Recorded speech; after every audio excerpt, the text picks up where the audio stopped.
Hello दोस्तों, मैं UP police में फाइनली सिलेक्टेड हूँ। तो आप लोगों का जो डाउट आ रहा था कि एसएससी जीडी का एग्ज़ाम आपने भैया इस बार क्यों नहीं दिया, क्योंकि मेरे पिछली बार 156 नंबर थे। तो मैं आपको एक सिंपल से बता देता हूँ कि मेरा ज्वाइन करने का कोई उद्देश्य नहीं था कि एसएससी जीडी ज्वाइन करूँगा। जब मेरा मन हट ही गया था तो फिर एग्ज़ाम देने का क्या मतलब था। तो मैं कोई सीट वेस्ट होगी, इसलिए मैंने इस बार एग्ज़ाम स्किप किया था।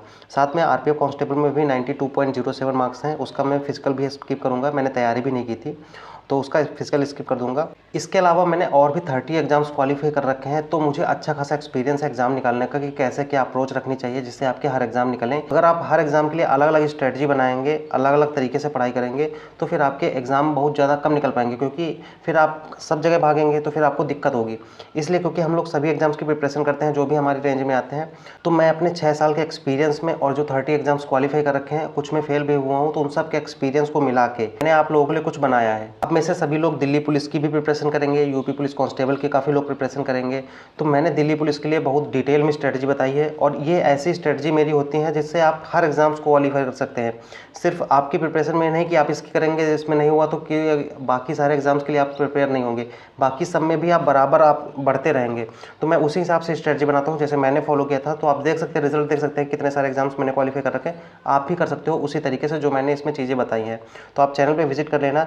चैनल पे मैंने एक प्लेलिस्ट बना दी है ऑल स्ट्रेटजी के नाम से। तो ऑल स्ट्रेटजी पे जाएंगे, वहाँ पे Delhi police, UP police constable, इसके अलावा मैथ्स के मॉक एनालिसिस कैसे करना है, आरआरबी एनटीपीसी की मैथ्स की स्ट्रेटजी, स्पेशल मैथ्स के लिए डिटेल में हर एग्जाम्स को क्वालिफाई करने की, रीजनिंग की स्ट्रेटजी क्या होनी चाहिए, जीके जीएस के लिए, क्योंकि जीके जीएस में भी अच्छा स्कोर मैंने हर एग्जाम में किया है। तो आप इसको चेकआउट कर सकते हैं, चैनल पे विजिट करना है, वहाँ पे मिल जाएगी। अब हम आते हैं अपने वीडियो के इस टॉपिक पे। तो शुरू में मैंने इंपॉर्टेंट इन्फॉर्मेशन दे दी, क्योंकि हम सब लोग का टारगेट होता है कि सिलेक्शन लेना, इसलिए मैंने बता दिया कि आप लोगों को हेल्प होगी। क्योंकि बहुत ज़्यादा भटकने से अच्छा है कि आप सही जगह से सही तरीके से प्रिपरेशन करें।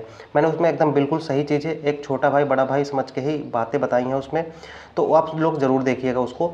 अब हम बात करते हैं इसमें कि आपका एसएससी जीडी की कट ऑफ क्या जा सकती है, साथ में एकदम आपको रिजल्ट बताएंगे। तो सबसे पहले रिजल्ट की बात कर लेते हैं। तो रिजल्ट की बात करें तो पिछली बार जब आपकी वैकेंसी बढ़ी थी, देखो पिछली बार भी वैकेंसी बढ़ के इंक्रीज़ हुई थी। जब वैकेंसी बढ़ी थी उसके कुछ दिन बाद, यानी कि 25 से 26 दिन बाद आपका रिजल्ट आ गया था। तो अगर हम इस बार की बात करें तो इस बार जो आपकी वैकेंसी है वो 21 अप्रैल को बढ़ी थी, नोटिस आया था। तो 21 अप्रैल से अभी आप देखेंगे तो लगभग 13 से 14 दिन हो रहे हैं। तो 13-14 दिन अभी, मतलब आपके पास 10 दिन का टाइम है लगभग। ये मान के चलिए आज 5 मई के आसपास है, तो आप ये मान के चलिए 15 से 20 मई के आसपास रिजल्ट आपको देखने को मिल सकता है। देखो मैं पूरा डाटा पे बात करता हूँ, पिछले डाटा के हिसाब से ही बात करता हूँ, कोई भी एक्सपेक्टेड अपने तरफ से नहीं देता हूँ। जो डाटा कहता है मैं उसी हिसाब से बता देता हूँ। हो सकता है कि गलत हो जाए, मे भी पॉसिबल है, लेकिन जो डाटा है उसी हिसाब से मैं बता रहा हूँ कि 15 से 20 मई के आसपास आपका रिजल्ट आ सकता है। एक रफ आइडिया है आपको, जो डाउट होगा कि रिजल्ट कब तक आएगा। ये डाउट क्लियर हो गया होगा। दूसरा डाउट ये क्लियर कर देता हूँ कि आपकी कट ऑफ कितनी जाएगी। अब आप कट ऑफ बहुत जगह देखे होंगे, मैंने भी बहुत बताई है कि आप इतने नंबर ऐसे देख लीजिए, इतनी इतनी रेंज में जा सकती है। मैं आपको एकदम एकदम लगभग पूरा एग्जैक्ट आइडिया देने वाला हूँ कि इस वीडियो में, और कुछ स्टेप आपको फॉलो करने हैं। पूरा वीडियो कंप्लीट वॉच करते रहना, क्योंकि मैं उसमें डिटेल में बताऊंगा। पूरा वीडियो आप कंप्लीट वॉच करना, जिससे कोई भी स्टेप आपका मिस ना हो। और मैं आपको बताऊंगा कि वो पीडीएफ भी कहाँ मिलेगी जो मैं इस वीडियो में बताने वाला हूँ। सबसे पहला काम करना है, सबसे पहले आपके रॉ मार्क्स आपने चेक कर लिए होंगे, आपके पास पता होंगे कि आपके रॉ मार्क्स कितना है। यानी रॉ मार्क्स मतलब जब आपने नंबर चेक किए होंगे, सबको पता होगा। तो आप उनको नंबर को ले लीजिए। नंबर में लेने के बाद मैं आपको कुछ दिखा देता हूँ। ये है नॉर्मलाइजेशन, ये अंकित सर का नॉर्मलाइजेशन है। मैं थोड़ा सा इसको छोटा कर देता हूँ जिससे आपको क्लियर दिख पाए। ठीक है, पहली बात आप इसका स्क्रीनशॉट ले लीजिए, मैं दिखा देता हूँ। ठीक है, आप यहाँ पे स्क्रीनशॉट ले लीजिए अपनी शिफ्ट का, जितने भी नंबर बढ़ रहे हैं। आपको यहाँ पे देखना क्या है, मैं बता देता हूँ। जैसे 6 फरवरी की शिफ्ट 3rd है। अब यहाँ पे एवरेज मार्क्स से आपको कोई लेना देना नहीं है, इससे कोई लेना देना नहीं है, यहाँ पे भी कोई लेना देना नहीं है। सिर्फ आपको लेना देना है इस नॉर्मलाइजेशन वाले कॉलम से। तो 6 फरवरी की 3rd शिफ्ट में 17.99 यानी कि लगभग 18 नंबर का नॉर्मलाइजेशन मिल रहा है। ठीक है, अब क्या पूछेंगे कि ये इतना नॉर्मलाइजेशन सही है। देखो लगभग लगभग सही होता है, 1-2 नंबर ऊपर नीचे होता है। अगर आपका होगा, सभी का होगा, तो इससे आप ज़्यादा दिक्कत नहीं होगी, एक रफ आइडिया ज़रूर मिल जाएगा। तो अब इतना जो नॉर्मलाइजेशन है आप अपने मार्क्स पे ऐड करिए। जैसे मान लीजिए किसी का एग्ज़ाम 6 फरवरी की 3rd शिफ्ट में है, उसके मार्क्स 102 हैं। अब यहाँ पे 17.99 यानी कि लगभग 18 नंबर, तो 18 नंबर उसमें जोड़ेंगे तो आपके हो जाएंगे 120, यानी 119.99, 119.99 नंबर हो जाएंगे उसके। अब इतने आपके मार्क्स बन रहे हैं, ये आपके एक्चुअल मार्क्स हैं। देखो इसमें 1-2 नंबर का वेरिएशन आ सकता है, बिल्कुल मैं कह सकता हूँ, लेकिन जो यहाँ पे नॉर्मलाइजेशन दिखा है लगभग वो एग्जैक्ट रहने वाला है, तो थोड़ा बहुत ऊपर नीचे हो सकता है। ठीक, 4 नंबर ऊपर नीचे होता है, वो सभी के साथ होगा, तो इससे ज़्यादा परेशान होने की जरूरत नहीं है। तो यहाँ पे जो 17.99 है इसको आप ऐड कर लेना है। तो आपके जितने मार्क्स हैं उसमें यहाँ पे आप देखो, मैं सारी शिफ्ट का दिखा देता हूँ, नीचे वाला भी स्क्रीनशॉट ले लीजिए आप लोग। ठीक, आपको दिख रहा होगा, आप सभी शिफ्ट हैं यहाँ पे, आप स्क्रीनशॉट ले लीजिएगा, एक बार वीडियो को पॉज करके आप चेक कर लेना। ठीक है, तो मैंने बताया सबसे पहला काम करना है, आपको अपने मार्क्स, रॉ मार्क्स लेने हैं जितने भी हैं, उसमें आपने नॉर्मलाइजेशन अपनी शिफ्ट के हिसाब से उसमें ऐड करना है। ऐड कर लिए, आई होप आपने ऐड कर लिए होंगे, चाहे आप कॉपी में लिख लीजिए। तो ऐड करने के बाद कितने नंबर बन रहे हैं आप कॉपी में लिख लीजिए। ठीक, अब आपको सबसे इंपॉर्टेंट चीज़ आप करनी है, जो चीज़ मैं बता रहा हूँ इससे क्या होगा कि एकदम बिल्कुल एग्जैक्ट आइडिया मिलेगा आपको कि कितना नंबर आप जा सकती है कट ऑफ। ठीक है, लेटेस्ट पैटर्न के बेस पे ही बता रहा हूँ मैं, जैसे इस बार वैकेंसी बढ़ी है और पेपर जो लेवल टफ आया था उसके हिसाब से बता रहा हूँ। अब हम यहाँ पे बात करते हैं, तो अगर हम यहाँ पे बात करेंगे, ये जो PDF है ये आपको कहाँ पे मिलेगी, ये मेरे टेलीग्राम पे चैनल पे आपको मिल जाएगी। टेलीग्राम का चैनल का लिंक डिस्क्रिप्शन बॉक्स में भी है, अबाउट सेक्शन में भी है, या फिर टेलीग्राम पे जाके सर्च कर लेंगे जेन्युइन बैंक, वहाँ पे जेन्युइन बैंक ऑफिशियल वहाँ पे भी मिल जाएगा, genuine bank official, genuine bank chat वहाँ पे मिल जाएगा।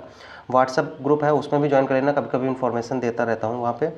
तो अब हम बात करते हैं, जब आपने मार्क्स, रॉ मार्क्स में आपने नॉर्मलाइजेशन ऐड कर लिया, ऐड करने के बाद आपको क्या करना है, इस वाली PDF में आ जाना है। इस वाली PDF में आने के बाद, ये ऑफिशियल PDF है, SSC की ऑफिशियल PDF है, SSC GD की रिजल्ट की, तो मैं उसी हिसाब से बता रहा हूँ।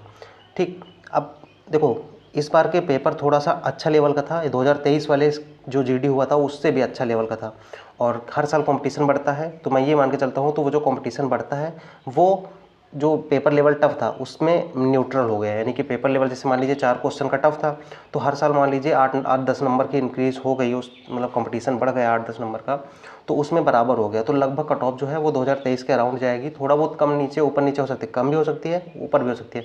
तो मैं एक मोटा मोटा आइडिया ले सकता हूँ 2023 वाली कट ऑफ के हिसाब से। तो ये वाली PDF है। अब इसके बाद अपना यहाँ पे जो स्टेट है वो सिलेक्ट कर लेना, जो भी आपका स्टेट है। जैसे मैं UP का बता देता हूँ, नीचे आता हूँ। ठीक है, एक मिनट। ठीक है, अब जैसे यहाँ पे उत्तर प्रदेश का मैं बता देता हूँ। अब यहाँ पे उत्तर प्रदेश में आ गए, मैं आपको चेक आउट कर देता हूँ। अब उत्तर प्रदेश में आइए, जैसे ये सब उत्तर प्रदेश के कॉलम है, इसको चेक कैसे करना होता है, जैसे उत्तर प्रदेश है, अब यहाँ पे जनरल एरिया है। ठीक, उत्तर प्रदेश, ये G का मतलब होता है जनरल, B का मतलब बॉर्डर, और जनरल और बॉर्डर यहाँ पे होता है, तो नक्सल वाला अलग होता है, किसी किसी स्टेट्स में है तो जनरल बॉर्डर होता है। तो जनरल एरिया में OBC है, OBC सेलेक्ट करना है, जनरल एरिया सेलेक्ट करना है। यहाँ पे कट ऑफ जो गई है 121.10, ये फिजिकल के लिए कट ऑफ है। आपने सबसे पहले क्या किया होगा, आपने रॉ मार्क्स देखे होंगे, उसमें ऐड किए होंगे आपके नॉर्मलाइजेशन के मार्क्स। अगर वो नॉर्मलाइजेशन के मार्क्स इस वाली कट ऑफ जो यहाँ पे दी है इससे ऊपर जा रहे हैं, तो ये मान के चलिए आपके 95% से ज़्यादा चांसेस है कि आपका फिजिकल में नाम आएगा ही आएगा कन्फर्म। और अगर इससे इस वाले जो कट ऑफ है इससे 8 से 10 नंबर ज़्यादा है, इस वाली कट ऑफ से अगर 8 से 10 नंबर ज़्यादा है, तो ये मान के चलिए कि 99% चांसेस है कि आपका फाइनल भी होगा। तो अपनी पूरी प्रिपरेशन फिजिकल पे करिएगा। और रही बात फिजिकल की, तो मेरी रनिंग बहुत ज़्यादा वीक थी। मुझे जब मैंने स्टार्ट किया था UP पुलिस के लिए रनिंग, तो लगभग 36 मिनट आता था 5 किलोमीटर का, और जब मैंने वहाँ पे मार के आया हूँ रेस ऑफिशियल ग्राउंड में, तो 21 मिनट 4 सेकंड में मुझे लगी है। तो काफ़ी मेहनत की थी मैंने रनिंग में, कैसे किया था वो सब मैं बहुत जल्द डिटेल में वीडियो लेके आऊँगा, बहुत डिटेल में, जैसे ही रिजल्ट आता है कोशिश करूँगा जल्दी ही लेके आ जाऊँ, तो डिटेल में वीडियो लेके आऊँगा कि कैसे आपको करना है। मैंने वेट भी अपना कम किया था, 18 किलो वेट कम किया, उसके साथ में रनिंग की प्रैक्टिस काफ़ी अच्छे से की, तो कैसे करना है वो सब मैं बताऊँगा। तो फिलहाल मैंने बता दिया उत्तर प्रदेश का, इस हिसाब से आप चेक कर सकते हैं। जैसे उत्तर प्रदेश है, अब जनरल एरिया से UR, तो इसमें चेक करेंगे 123.71, इस हिसाब से आप सभी अपने हिसाब से चेक कर सकते हैं। सारे स्टेट हैं यहाँ पे, उत्तर प्रदेश, उत्तराखंड, त्रिपुरा, तेलंगाना, सारे स्टेट। तो ऐसा डाउट आ रहा था कि मेरे स्टेट का बताइए, तो लगभग इसमें सारे डेट कवर होंगे, सारे एरिया कवर होंगे, नक्सल, बॉर्डर और जनरल। ठीक है, तो यहाँ पे N का मतलब होता है नक्सल, G का मतलब होता है जनरल, और B का मतलब है बॉर्डर। तो ठीक है, तो मैंने जितना बताया आपको, इससे एक रफ आइडिया मिल जाएगा अपनी कट ऑफ से रिलेटेड, और आपके रिजल्ट से रिलेटेड जितने भी डाउट थे वो क्लियर हो जाएंगे।